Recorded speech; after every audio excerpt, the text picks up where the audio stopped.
আজ আমি পোলাও রান্না করব। পোলাও রান্নার জন্য নিয়ে নিয়েছি 2 কাপ মতো চাল, ধুয়ে আমি শুকোতে দিয়ে দিয়েছি একটু ঝরঝরে হওয়ার জন্য। তারপর নিয়ে নিয়েছি 1 বাটি মতো কাঁচা পেঁয়াজ কুচিয়ে নিয়েছি।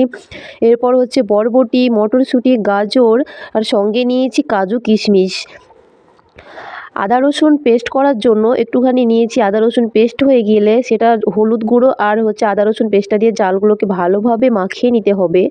চালগুলো মাখানো হয়ে গেলে কড়াইয়ে তেল দিয়ে কাজু আর কিশমিশগুলো লাল করে ভেজে নিয়েছি। তো লাল করে ভাজা হয়ে গেলে এরপর হচ্ছে গাজর, মটরশুঁটি আর হচ্ছে বরবটি ছিল সেগুলোকেও খুব ভালোভাবে নেড়েচেড়ে ভেজে নিতে হবে একটু লাল লাল করে, যাতে পরবর্তীকালে সেদ্ধ হয়। তো এরপর ভাজা হয়ে গেলে নিয়ে নিয়েছি গরম মশলা। গরম মশলাগুলো ভাজা কমপ্লিট আমার। এবার হচ্ছে তাতে দিয়ে দিয়েছি চালগুলো, যে মিক্স করা চালগুলো ছিল সেগুলো হচ্ছে এবার একটু আস্তে আস্তে করে ভেজে নিতে হবে। চালগুলো হালকা ভাজা হয়ে গেলে ভেজে রাখা কাজু, কিশমিশ, বরবটি, গাজর, মটরশুঁটি এগুলো চালগুলোর সঙ্গে আবারও ভালোভাবে ভেজে নিতে হবে। সবগুলো একসঙ্গে যখন লাল লাল হয়ে একটু একটু ভাজা ভাজা হয়ে যাবে তখন তাতে আমি দিয়ে দেব পরিমাণ মতো জল। আমি 2 কাপ চালের জন্য দিয়েছি 4.5 কাপ মতো জল।